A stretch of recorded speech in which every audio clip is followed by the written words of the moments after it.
Hi guys, this is Dr. Farjan. I hope you guys are doing amazing. Like always, it's such an honor to connect with you. Today I want to talk about how you can redefine how you respond, how you behave, and your thought processes. How you respond, how you behave, and your thought processes, right? Often, we are a sum of the way we think, the way we act, the way we respond to situations, right? The emotions that we live by. That becomes part of our personality. The goal is, if you want to break those chains of negative patterns, the negative aspects of your personality, of the way you respond to life, you want to identify who you want to be now and who you no longer want to be. Extremely important. First step is to sit there and say, wait, who do I want to be? How do I want to show up in life? And then who I don't want to be anymore. Who I no longer want to be anymore, right? So basically what you want to do is you want to stop and ask yourself, okay, situations are going to happen. Life's going to happen.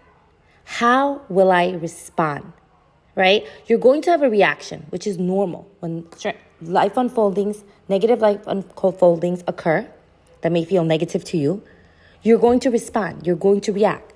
But the goal is to ask yourself, how long will I react? Right? How long am I going to stay in those uncomfortable states? Those disturbing states. How long? You can decide how long you want to stay in those states. Not only that, after you identify who you want to be and who you no longer want to be, right? And then you go on to how long will I react to certain situations? The way you get out of that is stopping and ask yourself, what are the emotions behind that event? What are the emotions that are keeping me stuck behind that negative interaction with a loved one or a colleague or a work situation? What is that emotion? So you want to go dig deeper, right? Is it insecurity? Is it overwhelm? Is it stress? Is it no one listens to me? He or she put me down, right? Basically, what happens is when you identify the emotion behind it, you can break through out of it. Because what ends up happening is a lot of those emotional states behind the event, behind the interaction, is what actually reaffirms our identity, which actually reaffirms our next steps, right? Because we've been doing it for so long. These are just emotional states that have been etched, right, in our body, etched in our being.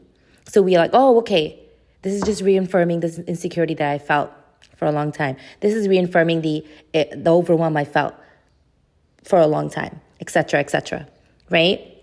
Sometimes we just need those emotional states because it's just familiar. It's just familiar.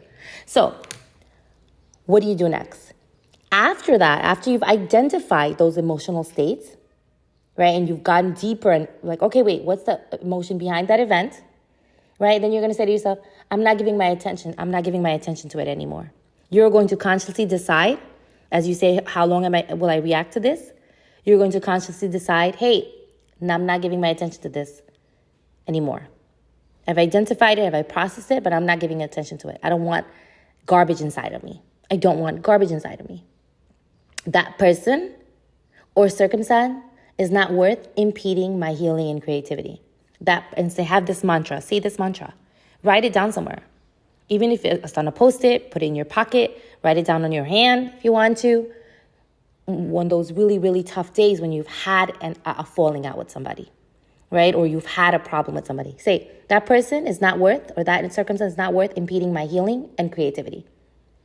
Because all these disturbed energies, the negative energy, does impede your healing, does impede your creativity. Right? So you want to refocus and remind yourself of that. All right, guys, I hope this is helpful. Take care. You guys rock. Remember, every day, who I want to be and who I no longer want to be. And when you identify those clearly, you can respond to people and circumstances better. You can communicate better. So in the past, when you've probably allowed some put downs here and there, you're like, no, please don't speak to them in that way. I don't like the way you spoke to me. I didn't appreciate that. Right? Whatever that person may be saying or doing, a circumstance, you're able to respond better because you know who you want to be now and who you no longer want to be. And it's very clear. You've made that decision, right? And you've already identified the emotions behind that keeps reaffirming, right?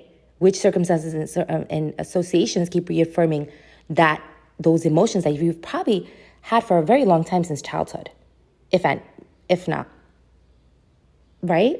So, okay, guys, I hope this is helpful. Just really reflect on this. Go deeper and change your life. Change your future. Welcome abundance. Welcome inspiration. Welcome vitality in your life. Welcome greatness. You deserve it. Bye.